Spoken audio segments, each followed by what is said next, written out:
Ibrahima Konate addresses Liverpool failure and makes strong claim over future.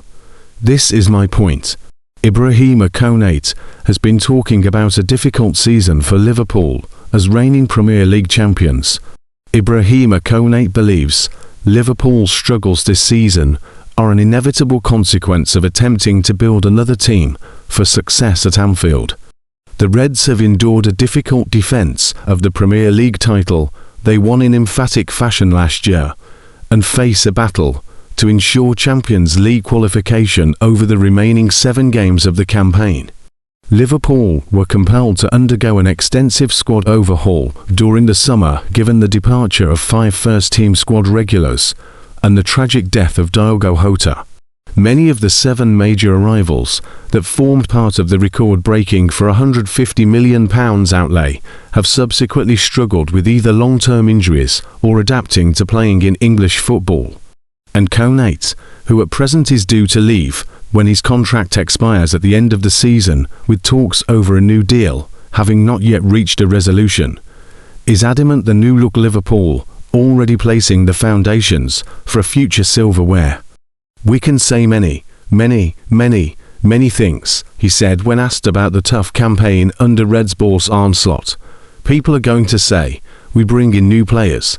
But many things happened, like we lost a player when we started the season. Many things happened to us this season. What people will have to understand, and this is my point, before we won the league last season, we had just built the team to win the Premier League at that moment. That's part of the success. That's the way to success.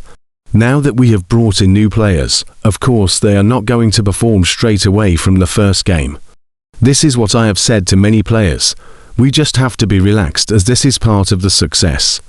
We bring new players. We will adapt. We will try to work and understand each other all together. And at a point in time, we will win trophies, and we will have success." Speaking to ESPN FC, Konate added, "When we win the league or the Champions League, people will forget every bad season we had.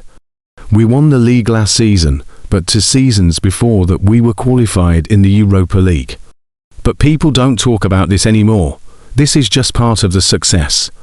We have to be relaxed because we have amazing fans, and we have to stay together, and the success will come, for sure. Maybe this season, or maybe in the future, for sure." Liverpool's delicate contract situation surrounding Ibrahima Konate has taken a significant turn, with fresh developments across Europe subtly tilting the balance back towards Merseyside. As first reported by Courtifside, the French centre-back is approaching the end of his current deal, raising the prospect of a high-profile free transfer this summer. Yet football rarely unfolds in isolation. What initially looked like a vulnerable negotiating position for Liverpool has evolved into something more stable, largely due to movement elsewhere in the defensive market. Clubs once considered credible destinations for Konate are quietly stepping away, either through renewed commitments to their own defenders or shifting transfer priorities. This is not unfamiliar territory for Liverpool. Mohammedsalah and Virgil van Dijk both entered the final stretch of their contracts amid uncertainty, only to eventually recommit. The Konate situation now appears to be following a similar arc, where patience and market dynamics could prove decisive. One of the most telling aspects of this situation is the dwindling list of potential suitors. Real Madrid, long-rumoured admirers of Konate, have reportedly decided against pursuing a deal. Bayern Munich, meanwhile, have tied down Dayot Upamecano to a new agreement, effectively removing themselves from the market for a centre-back. Barcelona have also redirected their focus, prioritising Inter Milan's Alessandro Bastoni instead. Paris Saint-Germain, another club often linked with elite French talent, are not currently in the race either. When assessing the European elite, the pool of clubs capable of both affording and accommodating Konate is shrinking rapidly. For Liverpool, this recalibration is crucial. Negotiations are rarely conducted in a vacuum.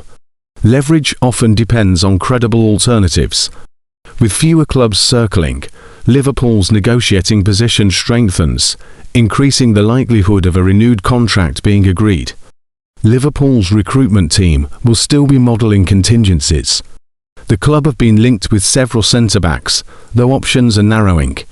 Nikol Schlotterbeck has signed a new deal with Borussia Dortmund, removing one potential replacement from the board. Another name under consideration is Crystal Palace's Maxence Lacroix. However, Palace have already sanctioned the departure of Marc Guéhi to Manchester City, which complicates any further defensive sales unless a substantial offer is made. This creates an intriguing equilibrium. Liverpool do not have an abundance of straightforward replacements, while Konate lacks a clear landing spot among Europe's elite. In footballing terms, it becomes a classic case of mutual dependency. From a tactical standpoint, Konate remains integral. His physicality, recovery pace, and ability to defend large spaces complement Liverpool's aggressive defensive line. Losing him would not simply be a matter of replacing a player. It would require recalibrating the entire defensive structure. All indicators suggest that a compromise is increasingly likely. While there's been no official confirmation of progress in contract talks, the broader context points towards a resolution that keeps Konate at Liverpool.